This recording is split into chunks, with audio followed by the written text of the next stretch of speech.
നിതിൻ നവീൻ ബി.ജെ.പിയുടെ ദേശീയ പ്രസിഡന്റ് ആവുന്നു. ബി.ജെ.പി രണ്ടും കൽപ്പിച്ചാണ്, കൃത്യമായ പ്ലാനിംഗ് ആണ്. ഇല്ലാതെ ഇങ്ങനെ ഒരാളെ ആ സ്ഥാനത്തേക്ക് കൊണ്ടുവരില്ലല്ലോ.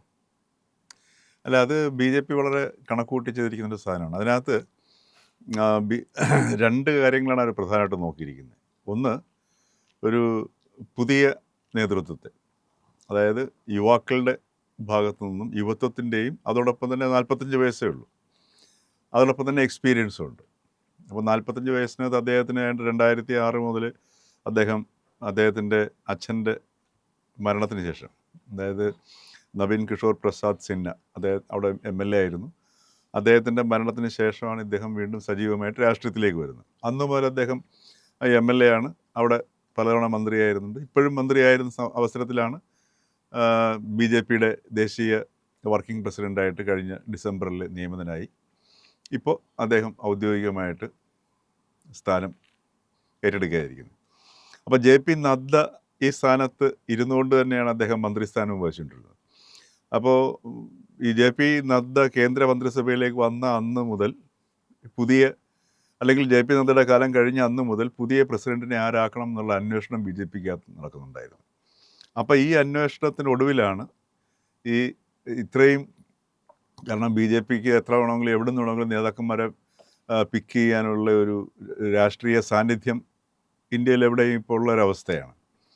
എന്നിട്ടും വളരെ സൂക്ഷ്മമായ കുറേ പഠനങ്ങൾക്കും നിരീക്ഷണങ്ങൾക്കും ഒക്കെ ശേഷം ആണ് ഈ നിതിൻ നബീനിലേക്ക് എത്തിപ്പെടുന്നത്.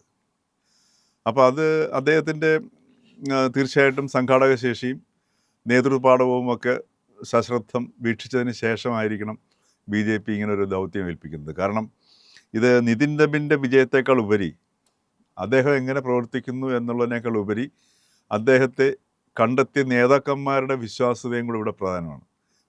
അതായത് മോദി മുതൽ, അതായത് നിതിൻ നബീൻ്റെ വിജയം ശരിക്കും മോഡിയുടെ ഒരു വിജയമായിട്ടും കൂടെ കണക്കാക്കേണ്ടി വരും. മോഡി, അതോടൊപ്പം തന്നെ RSSൻ്റെ തീർച്ചയായിട്ടും അവരുടെ, അപ്പോൾ ഒരു വലിയൊരു പ്രോസസ്സ് ഇതിൻ്റെ പിന്നിൽ നടന്നിട്ടുണ്ട്. അങ്ങനെയാണ് ഈ നിതിൻ നബീനിലേക്ക് കൊണ്ടുവരുന്നു. ഈ പുതിയ ഒരു തലമുറ കൈമാറ്റം കൂടെയാണ്. ഇപ്പോൾ ഉദാഹരണത്തിന് മോഡി 75 വയസ്സ് കഴിഞ്ഞു, ബാക്കിയുള്ള ആ മുതിർന്ന ഒരു നിരയുണ്ട്. ഈ മുതിർന്ന നിര എന്ത് തന്നെയാണെങ്കിലും ഏതാനും വർഷങ്ങൾക്ക് ശേഷം അവർ പിൻവാങ്ങും. അപ്പോഴേക്കും ഈ നിതിൻ നബീനൊക്കെ ഒരു 50 വയസ്സ്, 50കളുടെ മധ്യത്തിലേക്ക് വരുന്നൊരു അവസ്ഥയിലായിരിക്കും. ആ ഒരു നേതൃനിര വീണ്ടും ഇത് ഏറ്റെടുക്കാൻ പോകും, ഈ പാർട്ടിയെ മുമ്പോട്ട് കൊണ്ടുപോകുക എന്നുള്ള കാഴ്ചപ്പാടായിരിക്കും. അപ്പോൾ ഇത് ഒന്നാമത്തെ കാര്യം, ഈ പറഞ്ഞ പാർട്ടിയുടെ ഘടനയെ ശക്തിപ്പെടുത്തണം. കാര്യം ഇത്രയും ഇന്ത്യ ഭരിക്കുന്ന ഈ BJPയുടെ പാർട്ടിയുടെ നേതൃസ്ഥാനത്തേക്ക് ഒരാളെ കൊണ്ടുവരണം എന്ന് വെച്ച് കഴിഞ്ഞാൽ വെറും മറ്റ് പരിഗണനകളൊന്നും പറ്റത്തില്ല, ശേഷി മാത്രം കണക്കിലെടുത്തേ പറ്റത്തില്ല. അപ്പോൾ തീർച്ചയായിട്ടും ശേഷിയുള്ളൊരു വ്യക്തി തന്നെ ആയിരിക്കണം ഇദ്ദേഹത്തിൽ, ആ നേതൃത്വ പാഠം തന്നെ ആയിരിക്കും ഇദ്ദേഹത്തിൽ കണ്ടെത്തിയിരിക്കുന്നത്. അതൊന്ന്. രണ്ട്, ഇത് വളരെ മനോഹരമായിട്ട് കോൺഗ്രസിനിട്ടൊരു കുത്തും കൂടെയാണ്. കണ്ടു പഠിക്കൂ ഞങ്ങളെ എന്നുള്ളതാണ്. അതായത് കോൺഗ്രസിൻ്റെ ഈ പതനത്തിൻ്റെ കാരണം ഈ കുടുംബവാഴ്ചയാണെന്നുള്ളത് എല്ലാവർക്കും അറിയാവുന്നതാണ്, ഒരു യാഥാർത്ഥ്യമാണ് അല്ലേ. അപ്പോൾ ഈ കോൺഗ്രസിൻ്റെ കുടുംബവാഴ്ചയ്ക്കെതിരെ ഉള്ള ഒരു വലിയൊരു സന്ദേശം ഒന്നും പറഞ്ഞില്ലെങ്കിൽ പോലും ഈ സ്വാഭാവികമായിട്ട് നിതിൻ നബീൻ എന്ന് പറയുന്ന 45 വയസ്സുകാരനെ ഇന്ത്യ ഭരിക്കുന്ന BJPയുടെ രാഷ്ട്രീയ കക്ഷിയുടെ തലപ്പത്തേക്ക് കൊണ്ട് ഈ മുതിർന്ന കക്ഷികളെല്ലാം കൂടെ അവരോധിപ്പിക്കുമ്പോൾ സ്വാഭാവികമായിട്ടും കോൺഗ്രസിൻ്റെ ഭാഗത്തേക്കൊരു നോട്ടം ജനങ്ങളുടെ ഭാഗത്തു നിന്നുണ്ടാവും, കോൺഗ്രസ് നേതാക്കന്മാരുടെ ഭാഗത്തു നിന്നുണ്ടാവും. എന്തിനു പറയുന്നു, രാഹുൽ ഗാന്ധിക്കും പ്രിയങ്ക ഗാന്ധിക്കും സ്വന്തം കസേരയിലേക്ക് നോക്കേണ്ടി വരും. അപ്പോൾ അങ്ങനെ ഒരു മറുപടി, ഒരു രാഷ്ട്രീയ മറുപടിയും കൂടെ, ഒരു കുത്തും കൂടെ കൊടുത്തുകൊണ്ടാണ് ഈ നബീനെ ഇപ്പോൾ ഇവിടെ കൊണ്ടുവന്നിരിക്കുന്ന സാധനം. ഇത് തീർച്ചയായിട്ടും ഈ നബീൻ്റെ നടപടികളെ ഈ പറഞ്ഞതുപോലെ ഇപ്പം വളരെ മുതിർന്ന നേതാക്കന്മാരാണ് നേതൃരംഗത്തുള്ളത്.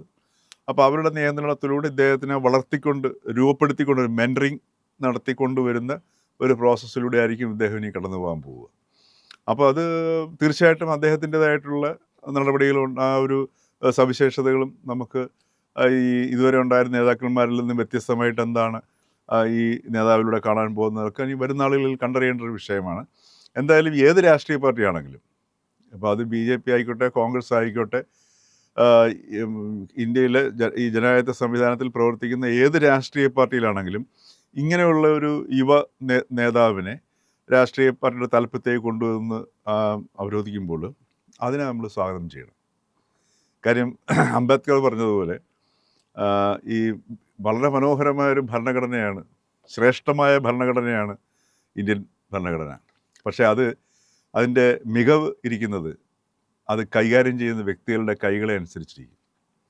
അത് ഏത് രാഷ്ട്രീയ പാർട്ടിയിലാണെങ്കിലും, അപ്പോൾ CPM ആയിക്കോട്ടെ, കോൺഗ്രസ് ആയിക്കോട്ടെ, BJP ആയിക്കോട്ടെ, RJD ആയിക്കോട്ടെ, ഏതിലാണെങ്കിലും ഇത്തരത്തിലുള്ള നല്ല നേതാക്കൾ വരുമ്പോൾ സ്വാഭാവികമായിട്ടും ജനാധിപത്യത്തിൽ അതിൻ്റെതായ മാറ്റങ്ങളുണ്ടാവും.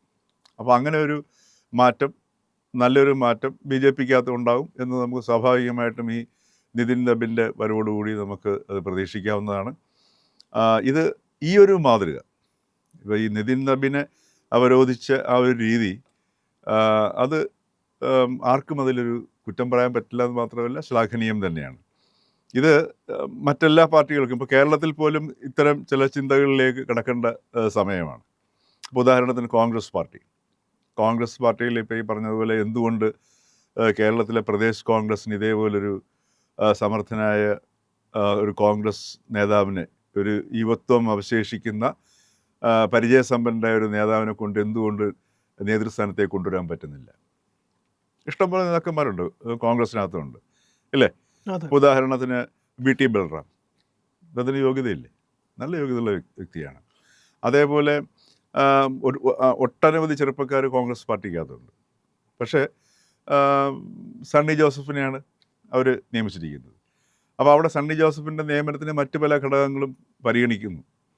അപ്പം അത്തരം പരിഗണനകൾക്ക് സ്ഥാനം അല്ലെങ്കിൽ അതിനൊരു മുൻതൂക്കം കൊടുക്കാതെ നേതൃപാടവത്തിന് ഒരു മുൻതൂക്കം കൊടുത്തതിൻ്റെ ഫലമായിട്ടായിരിക്കണം ഈ നിതിൻ നബീൻ എന്ന 45-കാരനെ മന്ത്രിസ്ഥാനത്ത് നിന്ന് വിളിച്ചിറക്കിക്കൊണ്ട് ഈ BJPയുടെ നേതൃസ്ഥാനത്തെ കൊണ്ടുവച്ചിരിക്കുന്നത്.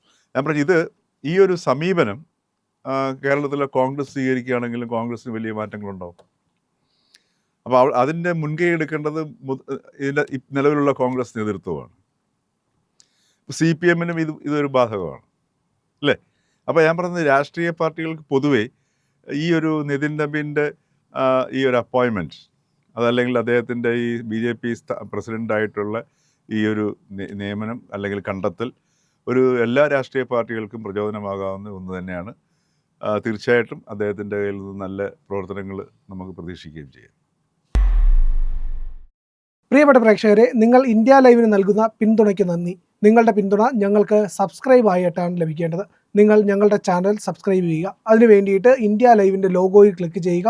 അപ്പോൾ നിങ്ങൾക്ക് ചാനലിനകത്തേക്ക് പ്രവേശിക്കാൻ കഴിയും. അവിടെ സബ്സ്ക്രൈബ് ബട്ടൺ ഉണ്ട്, സബ്സ്ക്രൈബ് ചെയ്യുക. ഒപ്പം ബെൽ ഐക്കൺ അമർത്തി കഴിഞ്ഞാൽ ഞങ്ങളുടെ നോട്ടിഫിക്കേഷൻ യഥാസമയം നിങ്ങളിലേക്ക് എത്തും. അതുപോലെ തന്നെ ലൈക്ക് ചെയ്യുക, ഷെയർ ചെയ്യുക, മറ്റുള്ളവരോട് സബ്സ്ക്രൈബ് ചെയ്യാൻ പറയുക.